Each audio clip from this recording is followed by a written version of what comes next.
All right, mamas, welcome back.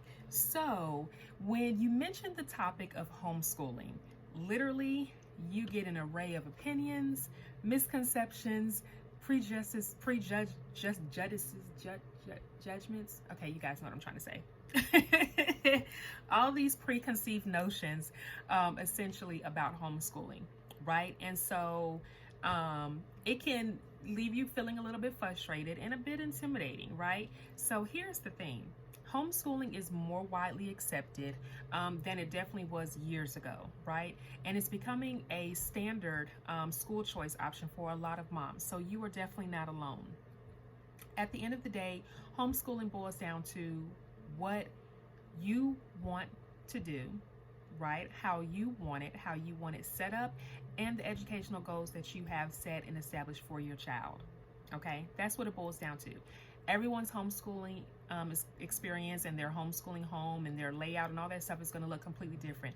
Each of us can be using the same kind of methods, but the way that we do that is going to be completely different. And it's going to be based on our own family values, our own lifestyle needs, our family needs, our children's needs, all of that. All of those different contributing factors are what make up our homeschool and what makes it unique to us. So you may be feeling like homeschooling, again, is intimidating and it's overwhelming. And here's the truth. It is. And that's okay, because anything that you're embarking on that's brand new and unfamiliar is going to be intimidating and overwhelming, right? So the bigger question is not so much that I'm fearful about this and I'm intimidated and I'm overwhelmed by this. It's more so, okay, how do I get rid of the intimidation? How do I get rid of the overwhelm and make this homeschooling thing work for me and my family? Okay. So here are some things to ask yourself and to know, and some ideas and to know if you are ready to homeschool your child. And of course, as always, you guys know I'm going to reference my journal because I can go all kinds of over the place when I'm talking. So, where are we at? How is the relationship with your child currently? Here's the thing, mamas, and we're going to talk transparent because you guys know I keep it all the way real. So, you have to ask yourself first, how is your relationship with your child? Now, it could be different depending on the age of your child. If you have younger children, middle schoolers, or high schoolers, right? And when you are deciding to embark on this journey of homeschooling. If you have a pretty good relationship with your child already, then homeschooling is going to make your bond even stronger, right? If you have a challenging relationship with your child, then this is an opportunity to sit down and say, is this something I want to embark on? Do I like spending that kind of time? Do I want to spend more time with my child? And be real and be honest with yourself. Because if not, and if it's going to cause more strain, then homeschooling may not be the best option for you. However, if you want to push through and you want to build a stronger and a more healthier bond and relationship with your child, this is also an opportunity for you to bring in outside support and help, right? So maybe going to family counseling, maybe figuring out what is the breakdown of what's happening with your relationship. And homeschooling gives you the opportunity of doing that, because this is more than just learning curriculum, right? This is also learning about healthy relationships. This gives you and your children and your child an opportunity to build a healthier relationship with one another, right? So if this is through family counseling, outside support, you will have the time and the flexibility to do that. So something to kind of think about. The next thing is you are wanting to be more involved in your child's education. That is one of the biggest contributing factors on why moms decide to go ahead and homeschool. Next, you are flexible and open to change based on your family and your child's needs. Here's the thing, homeschooling is a journey. It's not something that you're going to kind of check off of a list. So it's going to evolve and change all of the time sometimes. For the most part, our homeschooling changes and adjusts probably 2 to 3 times a year, right? So typically in the fall, from August to December, we pretty much have a standard routine of how we're doing things. We kind of know what our themes are, all that good stuff. Usually over Christmas break, I'm changing and adjusting things and changing things up. So spring looks a little bit different. We have a 3-month summer break from May, June, and July. So again, it's going to change up and it's going to evolve because you are growing and your children are constantly growing. So be flexible and open to that. You may have a desire to travel and learn. I do. I love to be able to travel and learn with my kids. And traveling, it can be short time, daycations, or it can be something that's, interstate or overseas, right? So that just whatever rocks your boat is what you go for. And you use those opportunities to learn on the go. And homeschooling gives you the opportunity to do that whenever you want to do that. The next thing is that you want to provide an emotionally and physically safe environment for your child, right? So again, as I had mentioned in the previous video, if your child is experiencing bullying or anything that may be unhealthy for them in their public school setting, homeschooling gives you the option of curating a more healthier environment at home for your child, so where they can learn, grow, and all that kind of stuff without the peer pressure and without all of the toxicity of being bullied, right? So also you may want to implement your own family values and add a faith-based learning outlet into your child's learning, right? Because we know that faith-based learning is not something that's typically talked about or done inside of the public school setting. That may be something that's incredibly important to your family. Homeschooling allows you the opportunity to do that and to implement that based on your family's morals, values, needs, outlook, opinions, all that good stuff. You're able to curate that and work on that how it fits you. The next thing is that you may want a more artistic and creative learning experience for your child. So I'm a very artsy person, super creative. 90% of our learning is done in some kind of creative way, in some kind of hands-on artsy style way, and is based on my children's interests and what they like to do. So like my 8-year-old, he's about to be 9. My 8-year-old loves to build Legos and things like that. He loves building. So we do a lot of things with his curriculum, his learning based on that.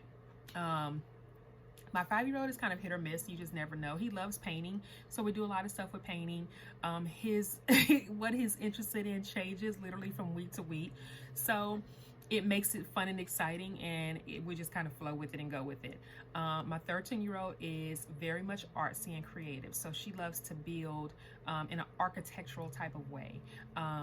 So she does a lot of, and even in PowerPoint presentations, she loves PowerPoint presentations. So a lot of her work is done through presentations and creative outlets like that as well.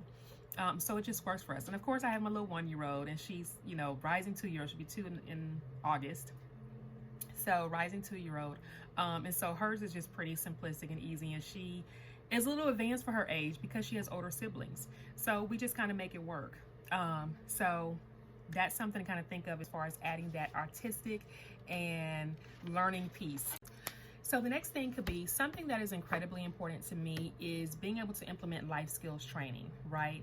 I want my children to not only be able to live in the world that they are about to embark on, but I want them to be able to thrive and survive in it. So I implement life skills training every single day with them in some way, shape, or form. So that may be something that's important to you, not offered in the school system, and that can be implemented into your homeschool. You are willing to be patient with yourself and your child. Again, homeschooling is not a sprint. It is literally a lifelong journey. It is a lifestyle change, and you have to be patient with yourself and patient with your children. There are going to be days when you are up and you're editing, you're feeling it, and everything is going. The kids are listening and everything is flowing right. And then you may have the next day where you're can barely get out of bed, you're tired, the kids are not feeling it'll just change. So be patient and be flexible with yourself and with your children. They may not be feeling it. You may be in a good mood, but they may not be.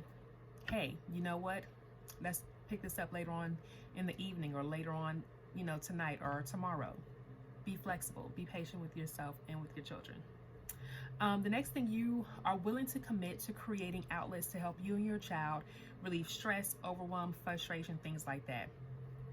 Again, prepare for those moments when you guys are frustrated, when you're burnt out, because it's going to happen. It's not if, it's more of when.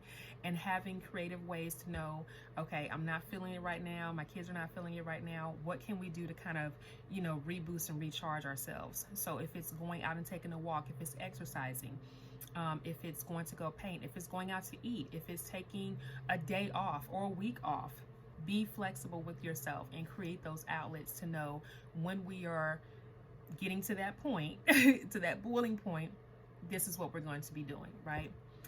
The next thing is that you're willing to restructure your budget to accommodate homeschool expenses. So here's the thing: if you work outside the home, you may want to talk to your employer and see if there's a telework option. This may also be something to think about if you want to work from home, maybe having to transition into a work from home job with a company that supports telework. Also, if you are a small business owner, that definitely works. I'm a small business owner, so that definitely works for me.